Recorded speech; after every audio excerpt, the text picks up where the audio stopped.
Hello बच्चों, कैसे हो? आई होप कि आप सब ठीक ही होंगे। इलेक्ट्रोस्टैटिक पोटेंशियल एंड कैपेसिटेंस का यह है वीडियो नंबर 14 और आज के इस वीडियो में हम लोग जानेंगे कॉम्बिनेशन ऑफ कैपेसिटर यानी संधारित्रों का संयोजन।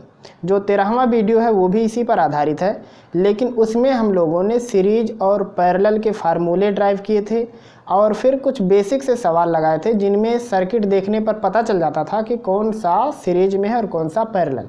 लेकिन अगर देखने पर पता भी ना चले कि कौन सा सीरीज है कौन सा पैरेलल है तो फिर हम लोग उसको कैसे लगाते हैं। यानी हम लोग कह सकते हैं कि अगर मिक्स सर्किट हो जाए, यानी कैपेसिटर अगर मिक्स हो, स्पष्ट रूप से ना दिख रहा हो, पूरा क्लियरली ना हो कि कौन सा सीरीज में है कहाँ कहाँ पैरेलल में है, तो फिर हम लोग कैसे ऐसे प्रश्नों को सॉल्व करेंगे। आज हम लोग पूरा उसी पर डिस्कस करेंगे, लेकिन हम लोग जो इसमें पढ़ेंगे केवल कैपेसिटर पर होगा। आने वाले वीडियो में हम लोग देखेंगे कि अगर कैपेसिटर के साथ रजिस्ट्रार भी लग जाएगा यानी प्रतिरोध भी लग जाएगा, फिर उसके प्रश्नों को हम लोग कैसे हल करेंगे। तो शुरुआत कर रहे हैं आज की टॉपिक बिना देर किए हुए। ये है आपका खूबसूरत सा चैनल सीक्रेट S5 ट्यूटोरियल और मैं यश खान आपका स्वागत करता हूं अपने इस चैनल में। तो शुरुआत करते हैं आज की topic combination of capacitor. Topic है आज का हमारा कॉम्बिनेशन ऑफ कैपेसिटर। इससे पहले की टॉपिक हम लोग शुरुआत करें, कुछ बेसिक सी बात जो आपको जाननी चाहिए और जिसको हम लोग पढ़ चुके हैं, एक बार फिर से उसको रिवाइज करते हैं। अगर कैपेसिटर सीरीज में हो तो इक्विवेलेंट का जो फार्मूला आता है वो होता है 1/C1 प्लस 1/C2 प्लस जितने भी लोग होंगे सबका इन्वर्स लेके जोड़ना है। और अगर सीरीज में होते हैं तो जो चार्ज होता है वो कभी भी बदलता नहीं है, यानी एक कैपेसिटर पर जितना चार्ज होगा उतना ही दूसरे पर होगा अगर वो सीरीज में होंगे तो। दूसरा जो हम लोग पढ़ते हैं पैरेलल का, तो पैरेलल के लिए इक्विवेलेंट का फार्मूला होता है C1 प्लस C2 प्लस जितने भी रहेंगे सबको ऐसे जोड़ लेना है। इसमें क्या होता है, इसमें पोटेंशियल यानी कह सकते हैं पोटेंशियल डिफरेंस भी कह सकते हैं या चेंज इन पोटेंशियल भी कह सकते हैं। पोटेंशियल डिफरेंस में कोई भी चेंजिंग नहीं आती, तो अगर पोटेंशियल डिफरेंस में चेंजिंग ना आए तो उसको पैरेलल कह सकते हो। चार्ज में चेंजिंग ना आए तो उसको सीरीज कह सकते हो। सीरीज के लिए ये वाला फार्मूला लगाएंगे और पैरेलल के लिए ये वाला लगाएंगे। और अगर पोटेंशियल का डिफरेंस कहीं निकाल रहे हैं हम लोग,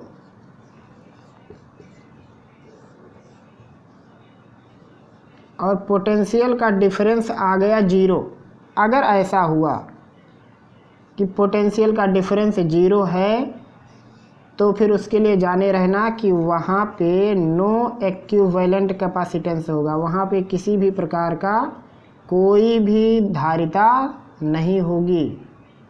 इक्विवेलेंट कैपेसिटेंस, ये इतनी सी बेसिक सी जानकारी रखनी है। जैसे पहले इसको मैं समझा दूं आपको कि अगर मान लो ये प्रतिरोध ये है कैपेसिटर और यहाँ पे B पॉइंट है, यहाँ पे A पॉइंट है और इसको हम लोग ऐसे एक वायर से जोड़ दिए, तो अब क्या होगा, यहाँ पे किसी भी प्रकार का कोई कैपेसिटेंस नहीं होगा अगर ये एक वायर से जुड़ा है तो।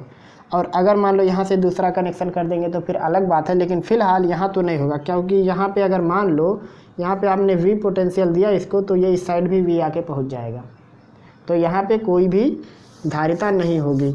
या जैसे मान लो कि ये इस प्रकार से है ऐसे, और ये B वाला पॉइंट है, ये A वाला पॉइंट है, आपने क्या किया इसको ऐसे जोड़ दिया, तो जैसे ही आप जोड़ेंगे तो ये इतना पूरा ये कैपेसिटर कैंसिल हो जाएगा। क्यों हो जाएगा, क्योंकि इधर जो पोटेंशियल रहेगा वही पोटेंशियल इस साइड भी हो जाएगा, और दोनों पर अगर एक जैसा पोटेंशियल है तो डिफरेंस करेंगे तो 0 हो जाएगा। मान लो अगर इधर 5 वोल्ट इधर 5 वोल्ट तो 0 हो जाएगा, और जब 0 होगा तो फिर ये कैपेसिटर किसी काम का नहीं रहेगा। तो अगर पोटेंशियल का डिफरेंस 0 हो जाएगा तो वो कैपेसिटर हम लोग छोड़ देंगे, और फिर अगर पोटेंशियल सेम होगा हर एक जगह पे डिफरेंस यानी नहीं बदलेगा तो उसको पैरेलल समझेंगे, और अगर चार्ज नहीं बदलेगा तो उसको सीरीज समझेंगे। लेकिन हम लोग आज कुछ अच्छे प्रश्नों को हल करेंगे जो कि कंडीशन पर बेस होते हैं, जिसमें से एक होता है जैसे व्हीटस्टोन ब्रिज हो गया, इनफाइनाइट नेटवर्क का हो गया, यानी ऐसे अनंत श्रेणियों तक अगर जुड़ा हो, यानी कैपेसिटर का ख़त्म ना हो, इनफाइनाइट तक जा रहा हो, तो फिर उसको कैसे सॉल्व करेंगे। या अगर वायर से कनेक्ट है तो हम लोग कैसे सॉल्व करेंगे। या इस प्रकार से अगर मान लो कैपेसिटर आपको मिल जा रहे हैं, जिसको हम लोग कहते हैं पैरेलल प्लेट का प्रॉब्लम, इस प्रकार से अगर कैपेसिटर मिल जा रहे हैं तो फिर इनको कैसे सॉल्व करेंगे। आज इन सभी चीज़ों पर A to Z चर्चा करेंगे, तो बने रहिएगा वीडियो के अंत तक, और उम्मीद करता हूँ कि आपको A to Z चीज़ समझ में आ जाएगी। तो हम लोग जो पहला प्रकार का ले रहे हैं कैपेसिटर, उस पहले प्रकार के कैपेसिटर में लेंगे हम लोग वायर कनेक्शन।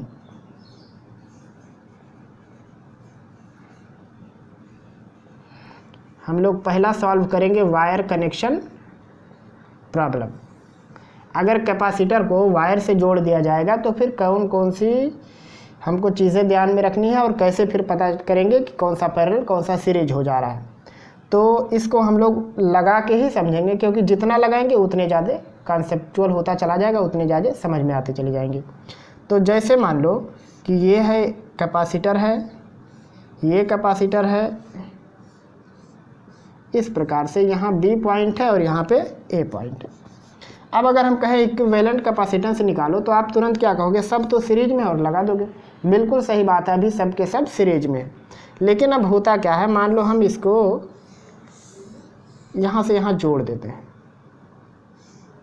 और ये इसको ऐसे जोड़ दिया। अब हम आपसे कह रहे हैं अब इक्विवेलेंट कैपेसिटेंस बताओ। अगर सबकी धारिता मान लो C है, तो अब तुल्य धारिता बताओ। अब परेशानी हो गई, तो हम लोग क्या करेंगे, एक सिरे को V मान लेंगे पोटेंशियल और एक पे 0 मान लेंगे। ऐसा क्यों, क्योंकि हम लोग ये समझेंगे कि मान लो अगर हम लोग इसको किसी बैटरी से जोड़ें जिसका टर्मिनल का पोटेंशियल डिफरेंस हो V, यानी वन साइड 0 और वन साइड V हो, तो डिफरेंस करेंगे, V में से 0 घटाएंगे तो V आएगा। तो यहाँ से ये V वाला यहाँ पे हम लोग रख लिए हैं और ये 0 वाला यहाँ पे। तो हमको ये बनाना नहीं है, हम लोग इसको ऐसे समझेंगे कि इसका एक जो पॉइंट है उस पे V पोटेंशियल और दूसरे पर 0 है। अब क्या होगा कि इस वायर से ये पोटेंशियल होता हुआ आके यहाँ पहुँच जाएगा और ये 0 वाला पोटेंशियल यहाँ भी रहेगा, ये यहाँ लिख दें 0, और ये 0 होता हुआ यहाँ पे आ जाएगा और इस V को यहाँ लिख देते हैं। अब हमारे पास कुल 2 पॉइंट है, एक है A और एक है B। तो ऐसे एक जगह A लिख लेंगे, एक जगह B पे लिख देंगे 0 और A पे V, इस प्रकार से। अब क्या हुआ देखो, पहला जो कैपेसिटर है वो 0 और V के बीच में है, तो हम लोग पहला कैपेसिटर ऐसा लगाएंगे, ये हो गया। दूसरा है 0 और V के बीच में, तो फिर से इसको ऐसे लगाएंगे, ये हो गया। और फिर 2 लोग हैं 0 और V के बीच में, देखो ये और ये 2 लोग हैं, तो अब की बार 2 लोगों को बनाएंगे 0 और V के बीच। मेरे ख्याल से समझ में आ गया आपको कैसे बनाना है। V और 0 के बीच में एक कैपेसिटर हो गया, फिर से V और 0 के बीच में फिर से एक हो गया, और यहाँ V और 0 के बीच में 2 कैपेसिटर है। अब अगर सबकी धारिता C है तो अब बहुत सिंपल है आपको सॉल्व करना, क्योंकि अभी तक तो पता नहीं था सीरीज पैरेलल, अब पता चल गया सीरीज पैरेलल। ये दोनों है सीरीज में। अब सीरीज के लिए वो वाला फार्मूला लगाएंगे, तो मान लो इनका इक्विवेलेंट C डैश हो, तो C डैश लिखेंगे 1/C + 1/C इक्वल हो जाएगा 2/C। तो यहाँ से C डैश होगा C/2। तो ये हो गया C/2 और ये C, तीन के तीनों हैं पैरेलल में। अब पैरेलल के लिए इक्विवेलेंट होता है सबको सीरियल से जोड़ लेना है, तो ये होगा C/2 + C + C। अब होगा C/2 + 2C और 2 दूनी 4 1 5, ये हो गया 5C/2 फैरड। तो मेरे ख्याल से आपको ये सवाल समझ में आया होगा। आइए और भी ऐसा सवाल हल करके दिखाते हैं आपको। चलो दूसरा प्रश्न लेते हैं हम लोग।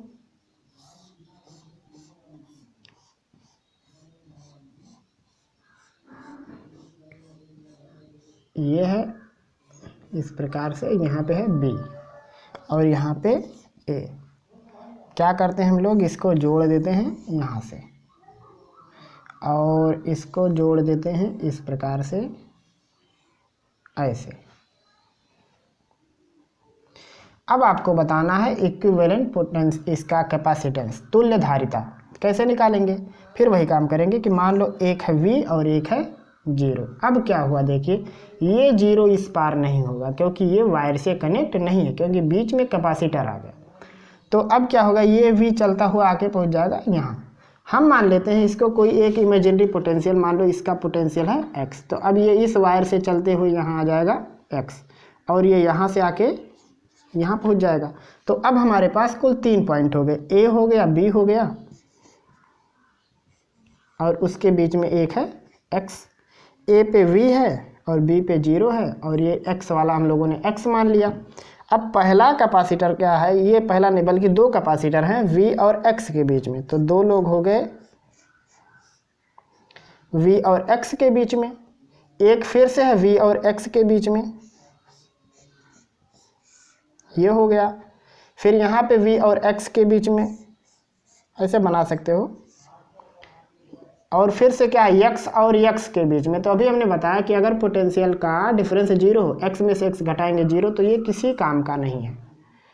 अब फिर इसको देखो, ये किसके बीच में है, x और 0 के बीच में, x और 0 के बीच में। तो यहाँ पे एक और कैपेसिटर बच गया x और 0 के बीच में।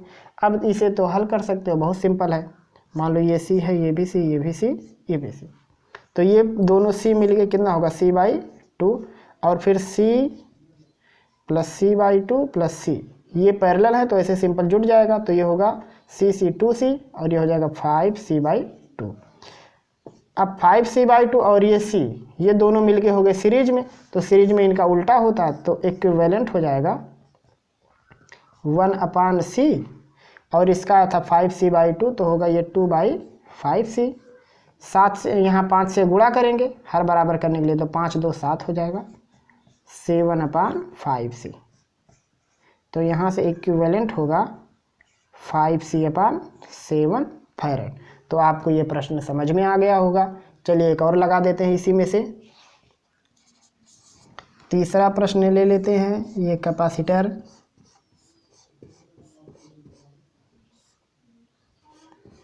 यहाँ पे है, और यहाँ से ये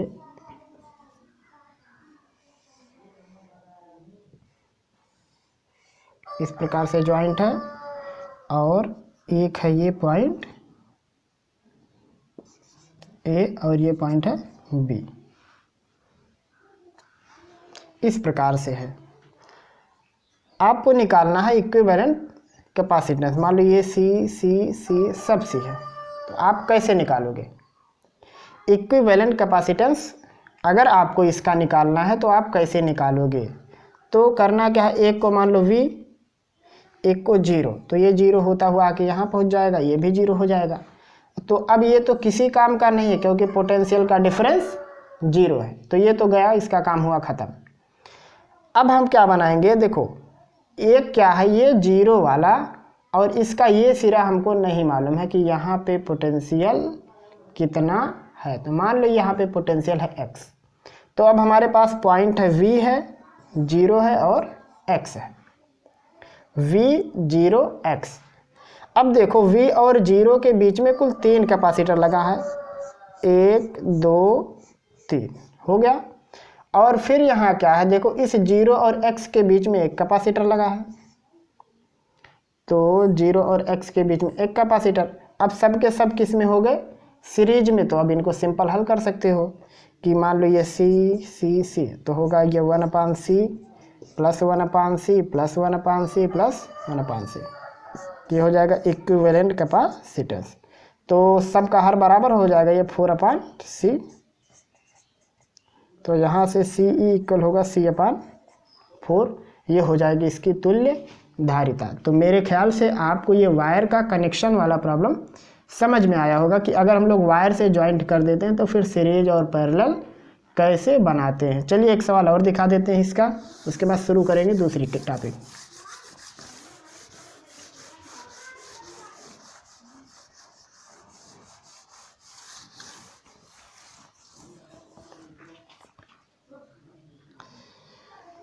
चौथा प्रश्न इसका ले लेते हैं। मान लो ये कैपेसिटर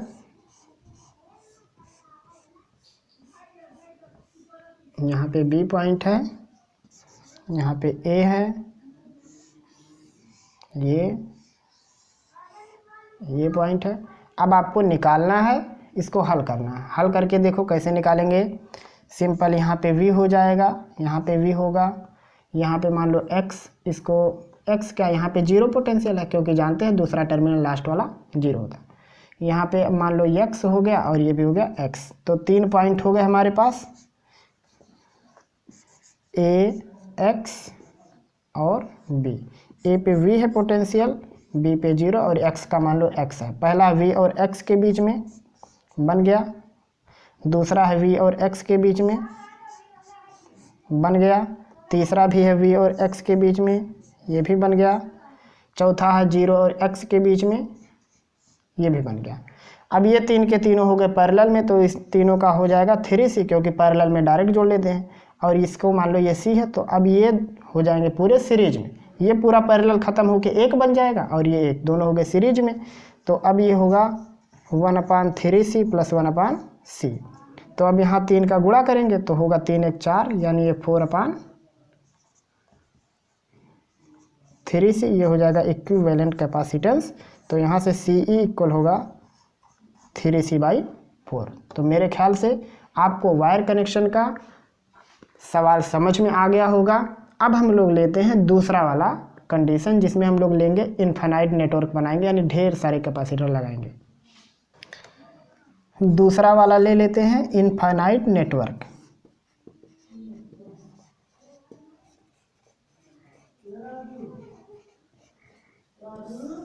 इनफाइनाइट नेटवर्क के प्रॉब्लम हम लोग कैसे सॉल्व करते हैं, देखिए।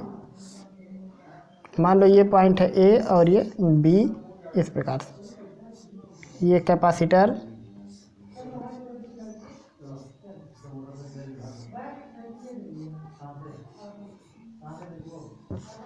इस प्रकार से लगा हुआ है और ये जा रहा है इनफाइनाइट तक। ऐसे कनेक्शन ये ख़त्म नहीं हो रहा है। आपसे पूछा जा रहा है कि इसका तुल्य धारिता बताओ, जबकि सब पे C लगा हुआ है, मतलब सबकी धारिता C है। तो आप कैसे करोगे, देखो करना क्या है। आपको ये ऊपर वाली लाइन और ये नीचे वाली लाइन ये छोड़नी है। तो कहाँ से कहाँ तक छोड़ना है, आपको क्या करना है, ये एक रूट ये और ये छोड़ देना। आप आओगे यहाँ पे और यहाँ पे, और इन पूरों को एक साथ मान लोगे कि पूरे की तुल्य धारिता है x। समझ में आ रहा है मेरी बात। आप क्या किए, ये दोनों को छोड़ करके आप पूरे की मान लिए क्या तुल्य धारिता है x। वैसे ये x सबका होगा, लेकिन हम लोग सॉल्व करने के लिए हम लोग इतने का मान लिए कि ये x है। तो अगर इतने का x है तो अब ये सर्किट कुछ ऐसा हो जाएगा, A हो गया, B हो गया और यहाँ पे एक लगा हुआ है। हम लोग इसके आगे जितना भी पार्ट है उसकी धारिता क्या मान लिए, x। तो अब यहाँ हो गया x, यहाँ पे C हो गया और यहाँ पे C। समझ में आ रहा है आपको। हम क्या किए, यहाँ से यहाँ तक का पूरा जो है कैपेसिटेंस पूरा मान लिए तुल्य धारिता x। तो अब ये पूरा मिलके x हो गया, ये C और ये C इतना बचा हुआ है। अब इसको सिंपल में सॉल्व कर लेना। मान लो ये 1 है, ये कैपेसिटर नंबर 2 और ये 3। तो देखोगे तो 2 और 3 किस में है, सीरीज में। कैसे, अगर मान लो यहाँ से कोई चार्ज आएगा तो एक इस रूट पे हो जाएगा और एक इस पे आएगा, तो ऐसे होता हुआ चला जाएगा। तो वहाँ लिखा है अगर चार्ज सेम है, यानी चार्ज में परिवर्तन नहीं हो रहा, जो चार्ज यहाँ वही यहाँ, तो होते हैं सीरीज में। तो ये 2 और 3 हो गए सीरीज में। तो सीरीज का फार्मूला होता है ऐसा। तो मान लो ये 2, 3 का सीरीज लेंगे 1/c + 1/x। तो ये x का गुणा 1 में x, c का गुणा 1 में c, नीचे हो जाएगा xc। तो यहाँ से c to 3 कितना हो जाएगा, xc/x + c। अब ये जो यहाँ पूरा आया, ये कुछ ऐसा इसका हो जाएगा नक्शा, ये 1 और ये c to 3, ये दोनों हो जाएंगे समांतर में। तो ये वाला पार्ट और ये वाला पार्ट दोनों हो गए समांतर में। अब समांतर में सिंपल जोड़ होता है, तो इसको कैसे जोड़ेंगे। मान लो कि उसकी तुल्य धारिता है CE, तो क्या लिखेंगे, एक C बचा और एक ये वाला पार्ट आया xc/x + c। तो जो तुल्य धारिता है ये धारिता अभी भी x होगी। अभी मैंने शुरुआत में बताया कि अगर यहाँ तक ये x है तो पूरा मिला के भी x ही होगा।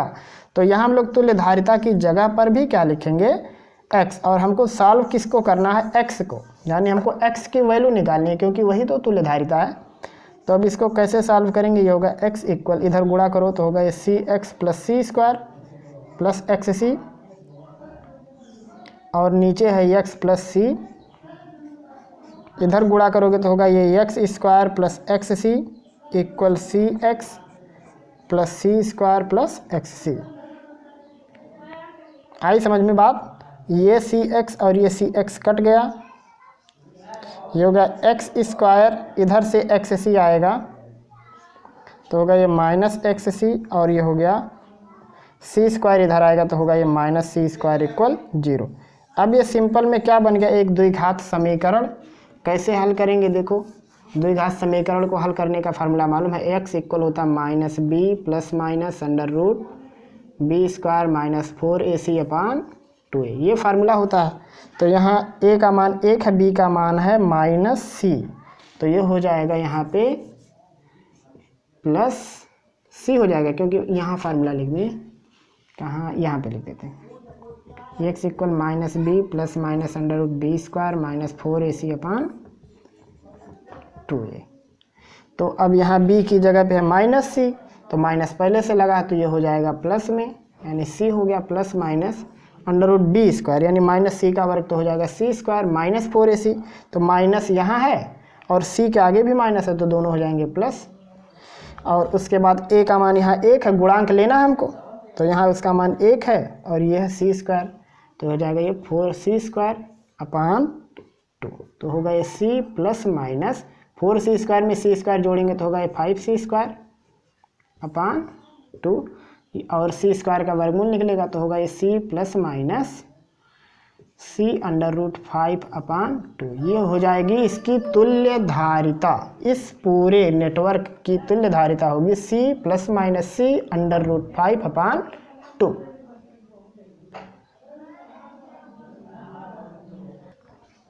चलो एक और प्रश्न इसमें से दिखाते हैं आपको। ये कुछ इस प्रकार का प्रश्न, ये कैपेसिटर एक यहाँ और एक इधर,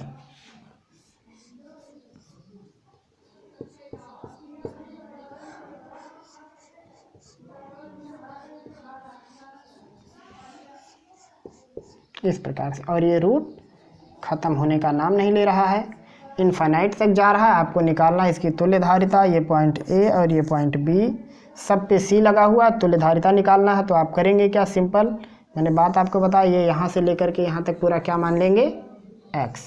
तो अब क्या होगा, अगर यहाँ x रखेंगे तो इसका नक्शा कुछ ऐसा बन जाएगा,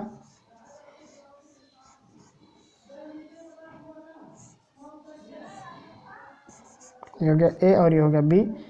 अब यहाँ आ गया x, इस पूरे को x मान लिए तो ये c और c, ये तीन के तीनों किस में हो गए, सीरीज में। और सीरीज को कैसे जोड़ते हैं पता है, मान लो इसको c डैश लिखें तो होगा ये 1 अपान सी प्लस 1 अपान एक्स प्लस 1 अपान सी, तो ये होगा 2/c प्लस 1 अपान एक्स, ये होगा 2x प्लस c अपान एक्स सी, ये हो गया 1 अपान सी डैश, तो यहाँ से c डैश होगा एक्स सी अपान 2x प्लस सी।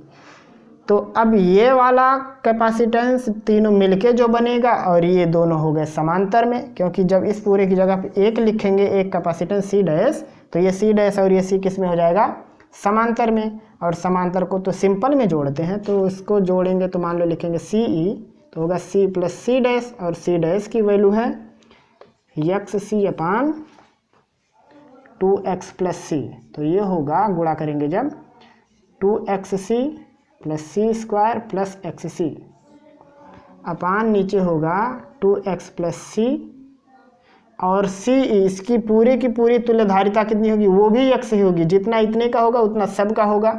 तो यहाँ उसकी जगह पर भी लिखेंगे x, इसको मिटा दें हम हल्का सा, तो यहाँ भी लिखेंगे x। अब गुणा कराएंगे तो होगा ये 2x स्क्वायर प्लस एक्स सी इक्वल 2x सी प्लस सी स्क्वायर प्लस एक्स सी, ये और ये कट जाएगा, ये हो जाएगा 2x², इधर से आएगा तो -2xc या 2cx -c² = 0। अब ये बन गया सिंपल में एक द्विघात का समीकरण। हल कर ले जाओगे x = -b, तो यहाँ -2c है तो हो जाएगा +2c प्लस माइनस √b² यानी 2c का वर्ग 4c² -4ab, तो 4 दूनी 8c² हो जाएगा ये अपान 2a यानी 2 दूनी 4, तो हो गया ये 2c प्लस माइनस 8 4 12, 12 को लिखेंगे 4 3 12, तो 4 का वर्गमूल 2 होगा ये 2c√3 अपान 4। अब चाहे तो 2 से 4 को काट देंगे तो होगा c plus minus c√3/2 farad. ये हो जाएगी तुल्य धारिता। तो कैसे आपको इनफाइनाइट नेटवर्क हल करना है आपको समझ में आ गया। आपको करना क्या है, इसको छोड़ के बाकी सबको सॉल्व कर लेना है, और सॉल्व करने के बाद जो आएगा उसको इन तीनों के साथ मिला के कर देना सीरीज में। फिर सीरीज में होने के बाद ये और ये हो जाएंगे दोनों समांतर में, और समांतर में होने के बाद दोनों को हल कर देंगे तो आ जाएगा तुल्य धारिता। लेकिन एक बात, अगर मान लो यहाँ पे कैपेसिटर या और यहाँ पे कैपेसिटर नहीं होता तब कैसे सॉल्व करते, तब आप ये दोनों लूप छोड़ देते, यहाँ पे आके इसको सॉल्व करते, उसके बाद लगाते, तब आपको x की वैल्यू मिल जाती। अब हम लोग लेंगे तीसरे प्रकार का प्रश्न। तीसरा लेते हैं हम लोग टाइप। तीसरा टाइप में सॉल्व करेंगे व्हीटस्टोन ब्रिज। स्पेलिंग सही दिख रही है, नहीं होगी तो क्षमा कीजिएगा। व्हीटस्टोन सेतु कह सकते हैं या व्हीटस्टोन ब्रिज। तो पहले इसको देख लेते हैं, ये व्हीटस्टोन ब्रिज क्या होता। व्हीटस्टोन ब्रिज होता है कि अगर मान लो कुछ इस प्रकार का कहीं पे जंक्शन दिखे आपको,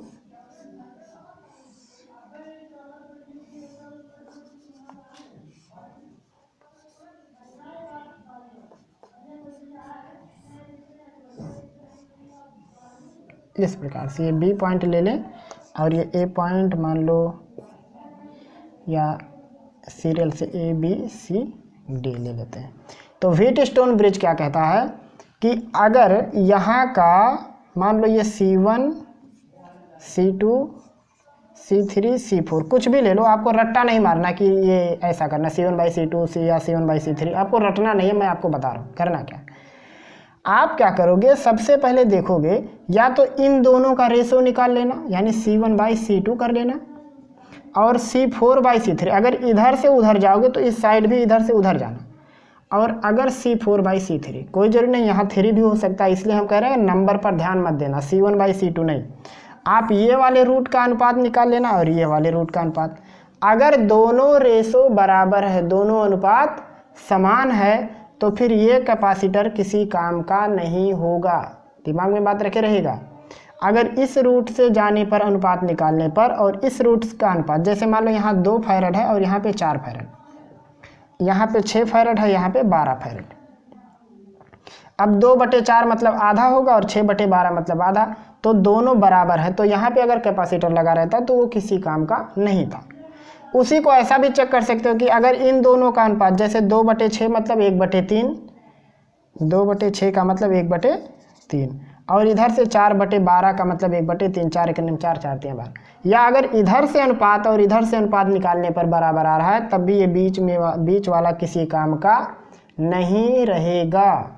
आपको रटना नहीं है C1/C2 या C2/C3, कुछ भी नहीं, क्योंकि अंक आगे पीछे हो सकते हैं ना। मान लो किसी ने C2 यहाँ लिख दिया और C4 यहाँ लिख दिया, और आपने लिख कर रटा है और यहाँ किसी ने C1 लिखा, आपने रट लिया नहीं C1/C2, तो एक इधर, तब क्या करोगे।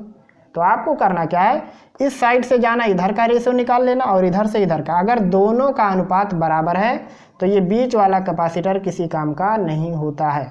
वहीं अगर मान लो एक कैपेसिटर इधर भी लगा रहता तो ये कैपेसिटर काम का था, लेकिन ये वाला काम का नहीं है। या एक बात तो जानते ही हो कि अगर पोटेंशियल दोनों पर सेम हो तब भी वो कैपेसिटर किसी काम का नहीं होता। वहाँ लिखा हुआ है कि अगर पोटेंशियल का डिफरेंस 0 हो, यानी x में से x घटाएंगे, अगर 0 आया तो x में से x तो 0 आएगा ही। तो अगर ऐसी कहानी हो गई तब भी ये किसी काम का नहीं होता है। तो पहले देख लेते हैं कि व्हीटस्टोन ने आखिर ये वाला कंडीशन कैसे निकाला होगा, वो इस फार्मूले तक कैसे पहुँचे।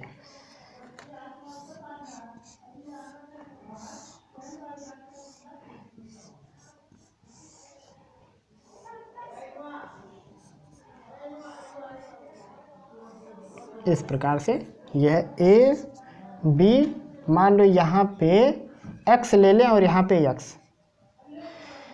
मान लो इसका पोटेंशियल है v, इसका 0, यहाँ x यहाँ x, तो और यह है C1 C2 C3 C4।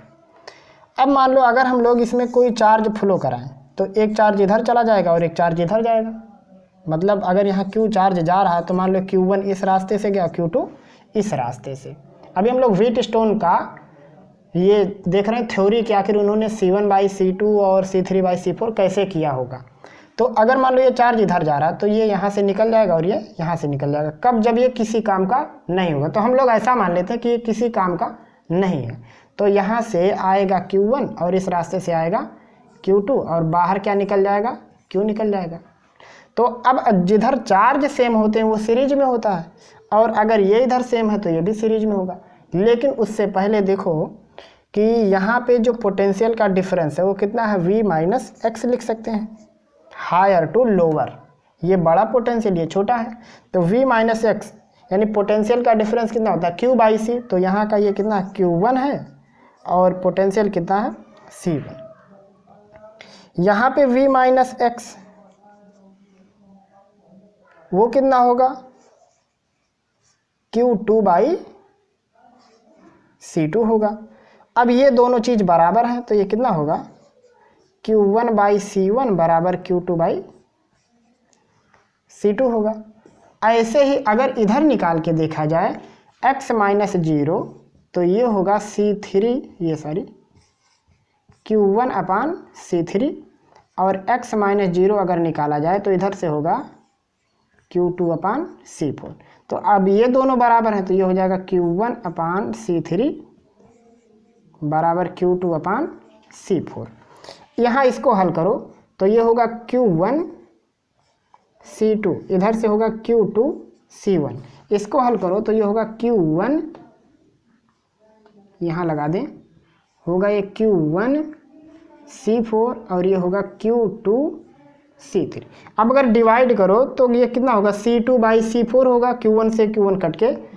तो अगर हम लोग ऐसा लिखें कि Q1C2/Q1C4 इक्वल उधर से लिख दें Q2C1 और Q2C3। ये इधर कट गया, ये इधर कट गया, तो हो गया C2/C4 बराबर C1/C3। तो क्या आया?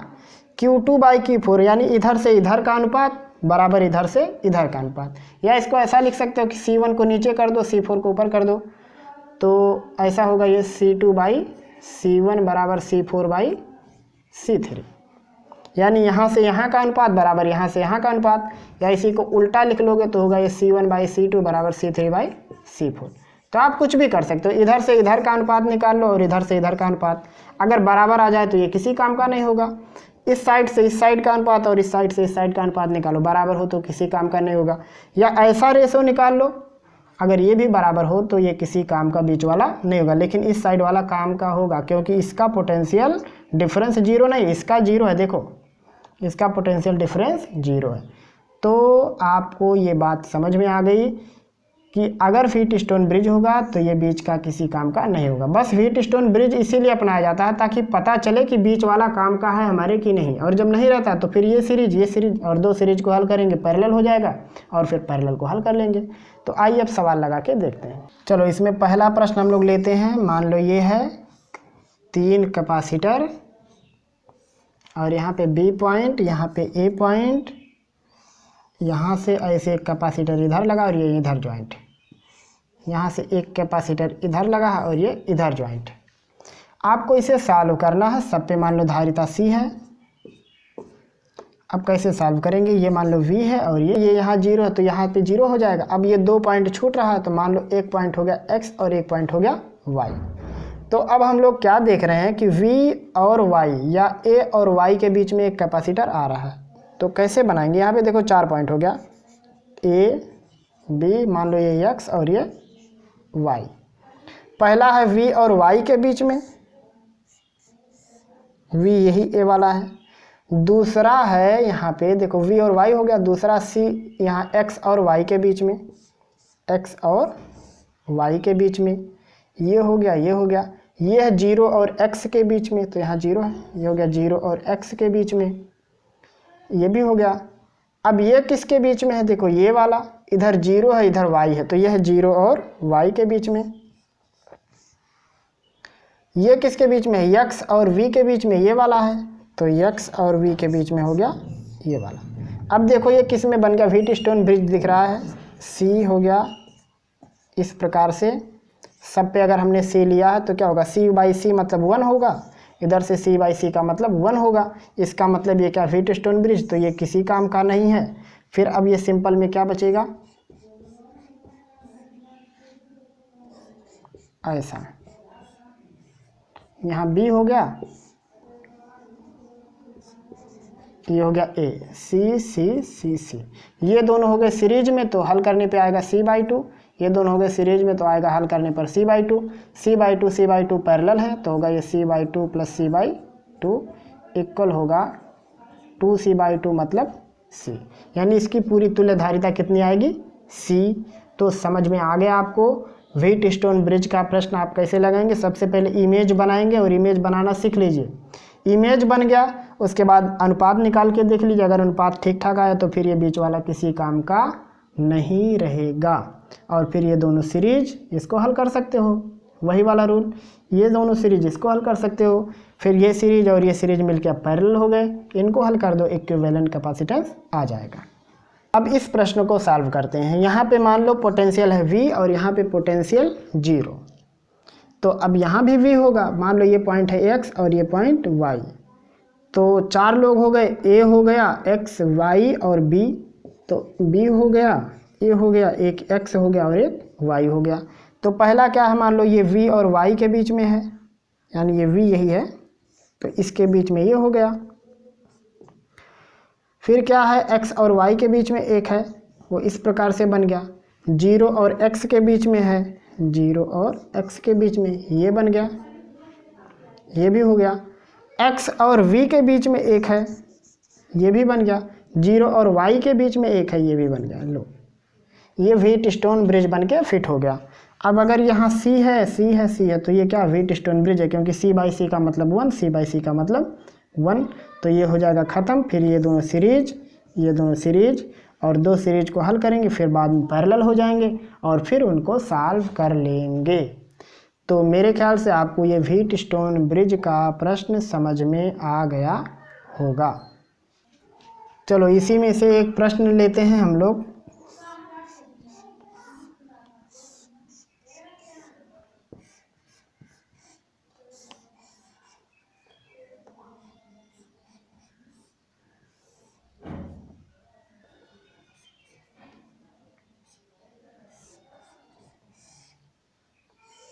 ये इस प्रकार से है, ये A और B। मान लो यहाँ 2 है, 2 माइक्रोफैरड, यहाँ पे 6 माइक्रोफैरड, यहाँ पे 4 माइक्रोफैरड और यहाँ पे 12 माइक्रोफैरड। और यहाँ पे मान लो 1 माइक्रोफैरड यहाँ है और 1 माइक्रोफैरड इस पे है। आपको निकालना है तुल्यधारिता। कैसे निकालोगे, सबसे पहले इन दोनों का रेशो चेक कर लो। तो 2/6 का मतलब 1/3, 4/12 का मतलब 1/3। और जैसे ही ऐसा होता है तो ये लाइन ख़त्म, तो इसका कोई काम नहीं। तो अब ये हमारा हो जाएगा कुछ इस प्रकार से, 2, 4, नीचे 6 और 12, कुछ ऐसा हो जाएगा। और बीच में एक और है, वो है 1 माइक्रोफैरड। तो लगा सकते हो 2 और 4 इसको सॉल्व करना है, यानी 1/2 धन 1/4 बराबर होगा 3/4, यानी 4/3। तो ये हो गया 4/3 कुल मिला के। और ये 6 और 12 है, तो 1/6 1/12, तो 2 का गुणा करोगे होगा 3/12, यानी 1/4। उल्टा करोगे तो कितना होगा, ये 4/1, या ऐसे ही रहने दो 12/3 ही लिख दो, जो मर्जी। तो अब क्या हो गया, यहाँ 12/3 आया, 12/3, 4/3 और 1, ये तीनों क्या हैं, समांतर में। तो समांतर में सीधा सीधा जोड़ेंगे, 12 4 16 बटे 3 धन 1, 3 1 3, 16 3 19/3 माइक्रो फैरड। तो इसकी कुल तुल्य धारिता कितनी होगी? 19/3 माइक्रो फैरड। तो मेरे ख्याल से आप व्हीटस्टोन ब्रिज का सवाल अब लगा ले जाएंगे। अब हम लोग लेते हैं चौथा कंडीशन, पैरेलल प्लेट कैपेसिटर। ये चौथा टाइप हम लोग लेते हैं पैरेलल प्लेट कैपेसिटर। तो देखो इसका प्रश्न कैसे लगाते हैं। मान लो एक समांतर प्लेट यहाँ है ऐसा, और इसको किसी ए पॉइंट से जोड़ दिया गया, और एक इसके अंदर रखा है इसे, इसको किसी बी पॉइंट से जोड़ दिया गया। अब आपसे पूछा जा रहा है कि इसकी तुल्य धारिता कितनी है। सबका क्षेत्रफल ए है और डिस्टेंस बीच में मान लो ये डिस्टेंस है डी, ये डिस्टेंस डी और ये डिस्टेंस है डी। आपको निकालना है तुल्य धारिता। कैसे निकालोगे? तो अब यहाँ देखो दो कैपेसिटर बन रहे हैं। कैसे बन रहे हैं देखो, अगर मान लो यहाँ पे V रखें तो ये हो जाएगा V और ये हो जाएगा इधर वाला 0, ऐसे आ जाएगा पूरा। इस पे भी 0 आएगा क्योंकि एक वायर है पूरा, और ये इधर भी हो जाएगा V। तो अब क्या देखो, 0 और V के बीच में एक कैपेसिटर है, 0 0 तो ख़त्म, इसका कोई काम नहीं। 0 और V के बीच में एक कैपेसिटर है, तो मान लो इसको 1 नंबर, 2 नंबर, 3 और अब देखो कैसे बनेगा ये। एक साइड हम लोग लेते हैं A और एक साइड लेते हैं B। यहाँ 1 और 2 प्लेट से मिलके एक कैपेसिटर बना, और इधर 3 और 4 से मिलके एक कैपेसिटर बना। इधर 3, इधर 4, इधर 1 और इधर 2। इसको इधर ऐसे जोड़ देते हैं। तो अब ये किस में हो गया? समांतर में। लेकिन एक एक की धारिता नहीं मालूम। मान लो C12 निकाले, इसकी धारिता होती है K∈A/D।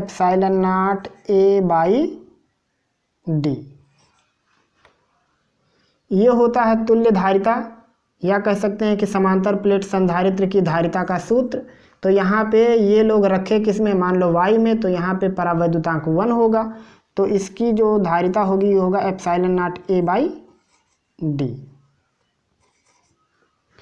ऐसे C34 भी कितना होगा? सेम होगा, क्योंकि इसका भी बीच का डिस्टेंस और प्लेटों का क्षेत्रफल वही है, तो ये होगा ε0A/D।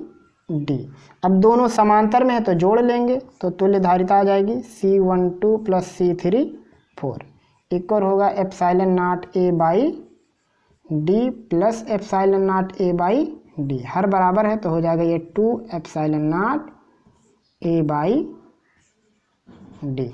ये हो जाएगी इसकी तुल्य धारिता। तो मेरे ख्याल से आपको ये प्लेट वाला सवाल समझ में आ रहा होगा। अभी और भी लगाते हैं ताकि पूरा का पूरा प्रश्न समझ में आ जाए।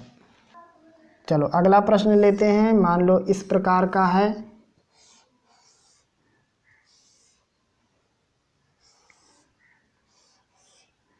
ये B हो गया और ये हो गया A। यहाँ भी क्षेत्रफल A है सभी प्लेटों का, और डिस्टेंस भी D है। कुछ भी डिस्टेंस हो सकता है, आप लगा सकते हो।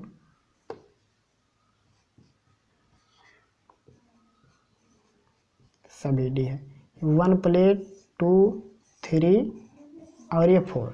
तो अब इसमें देखो कैपेसिटर किससे किससे बन रहा है। मान लो अगर ये V वाला हिस्सा हो और ये 0 हो, ये 0 और ये V, तो क्या है V और 0 से मिलके एक बन रहा है कैपेसिटर।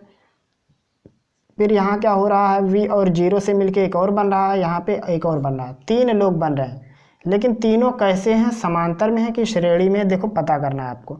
तो यहाँ पे देखो 1 2 है पहले, इस प्रकार से। उसके बाद क्या है, 1 वाला प्लेट जुटा है 3 वाले प्लेट से, तो 1 को ज्वाइंट कर दिया 3 से। 2 वाला प्लेट जुटा है 4 से, तो 2 वाले को जोड़ दिया 4 से। तो अब देखो कि यहाँ पे 2 कैपेसिटर बन गए और दोनों कैपेसिटर हैं एक दूसरे के समांतर। तो अब समांतर प्लेट का धारिता होता है ε0A/D। तो ये और ये दोनों जुड़ जाएंगे, तो फिर से उत्तर आएगा 2ε0A/D। चलो एक लास्ट प्रश्न।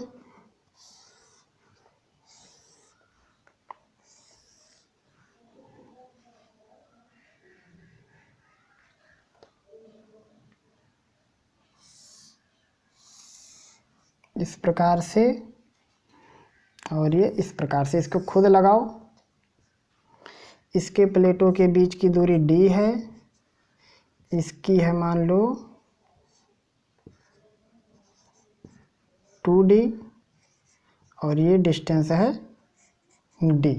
कैसे निकालोगे, मान लो ये बी वाला पॉइंट हो गया और ये ए वाला पॉइंट, नंबर डाल देना 1 2 3 4। कितनी प्लेट लगी हुई है पहले गिनती मार लो, 1 2 3 4, 1 2 3 4, कुल 4 प्लेट हो गया। तो देखो यहाँ क्या हो रहा है, 1 वाला जॉइंट है किससे, 3 से, तो अगर ये 1 है और ये 3 तो 1 वाला जॉइंट हो गया 3 से। 2 वाला किससे जॉइंट है, 4 से, तो अगर इधर 2 है और ये इधर 4 तो 2 वाला जॉइंट हो गया 4 से। अब आप कहोगे कि क्या 2 3 से कुछ बन रहा, तो 2 3 से कुछ नहीं बन रहा, क्योंकि ये और ये दोनों कैपेसिटर नहीं बना रहे हैं, तो इन दोनों का कैपेसिटर से कोई कनेक्शन नहीं है। हमारा जो मेन कैपेसिटर बन रहा है ये 1 2 बन रहा है और ये 3 4 बन रहा है। तो अब इसका कैपेसिटेंस कैसे निकालेंगे, एप्सिलॉन नॉट ए बाई इसके प्लेटों के बीच का डिस्टेंस डी, यहाँ भी कितना होगा, epsilon not a by D, फिर दोनों हो गए समांतर में तो ये होगा 2 epsilon not a by D, ये हो जाएगा इसकी तुल्य धारिता। तो मेरे ख्याल से आपको पैरेलल प्लेट कैपेसिटर का कॉम्बिनेशन समझ में आया होगा कि अगर इस तरीके से हम लोग कनेक्ट कर देते हैं पैरेलल प्लेट को तो फिर उसकी तुल्य धारिता कैसे निकाली जाएगी। तो ये था आज का हमारा टॉपिक, कॉम्बिनेशन ऑफ कैपेसिटर। इसमें हम लोग पढ़े कनेक्शन टाइप प्रॉब्लम, उसके बाद व्हीटस्टोन ब्रिज, फिर उसके बाद इनफाइनाइट सेट वाला, उसके बाद फिर हम लोगों ने लास्ट में पढ़ा कि पैरेलल प्लेट कैपेसिटर को अगर हम लोग कनेक्ट करते हैं तो फिर हम लोग तुल्य धारिता यानी इक्विवेलेंट कैपेसिटेंस कैसे निकालते हैं। अब हम आपको लास्ट में कुछ होमवर्क के लिए कुछ क्वेश्चन देते हैं तुल्य धारिता के लिए, और मैं कोशिश करूंगा कि आप लोग उनको ज़रूर सॉल्व करेंगे। सॉल्व करके आंसर आप कमेंट में ज़रूर बताएंगे। फिर मिलेंगे हम लोग जल्द ही अगले वीडियो में, तब तक के लिए खुदा हाफिज़।